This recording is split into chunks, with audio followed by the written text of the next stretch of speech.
Hey guys, I'm Combat Craig, and today we're talking about the VA disability 20-year rule, protected VA ratings.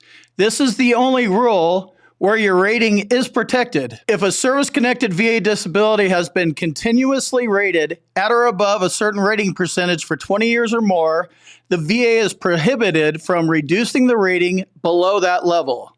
The only exception for this rule is if the VA discovers that the rating was based on fraud. If you're 100% permanent and total, you're not protected. I got a bunch of comments on the last video I did about the 55-year-old rule. So if you're 100% PNT, stay tuned. I'll explain. Here is the law that covers preservation of disability ratings, 38 CFR 3.951. I encourage you to look at and educate yourself about VA law because it's important. It's relevant because this is a legal matter. I'll leave a link to this in the description so you can check it out, and I encourage you to look at the entire Code of Federal Regulations. So if fraud is the exception, how does the VA catch veterans committing fraud? They investigate you. Check out this video right here.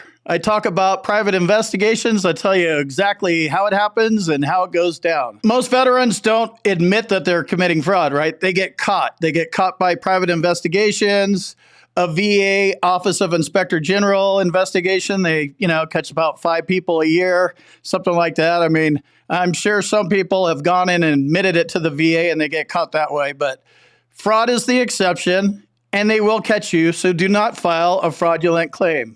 That's the only exception to the 20-year rule. Here's a couple of examples. And fun fact, the first director of the Veterans Bureau was caught for fraud. Here's a bodybuilder caught for fraud. A Navy wife caught faking disability paperwork. More fraud. A Kansas veteran convicted of wire fraud. Navy veteran busted for $1 million in fraud. Can 100% permanent and total rating be reduced?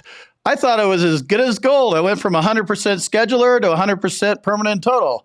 I thought I was good. I ain't showing up anymore for anything.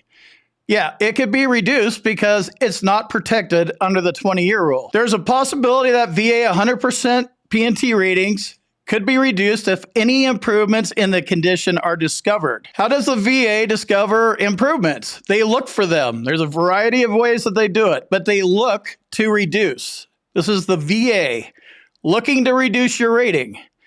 How often has the VA been in there looking for things that are not service connected and they just magically make them service connected and give you the max rating?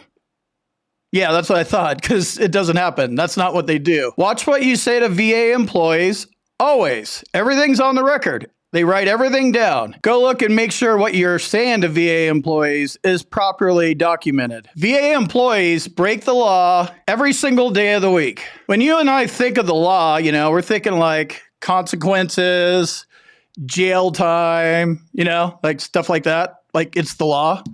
VA employees, either have another employee covering for them, or they get a little slap on the wrist, or maybe there was a mandate at your VA regional office and the director's like, yeah, we're paying too much in benefits, so go reduce a bunch of people and I'll give you a bonus.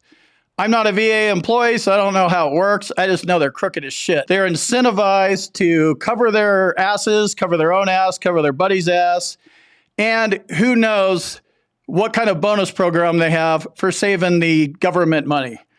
I'm a little bit of a skeptic on this, so that's the worst case scenario. I hope it's not that bad, but it could be. Think about it. That strategy, that's my boot camp. That's what I talk about. I preach it and I teach it. You need a doctor that can help you with a Nexus letter.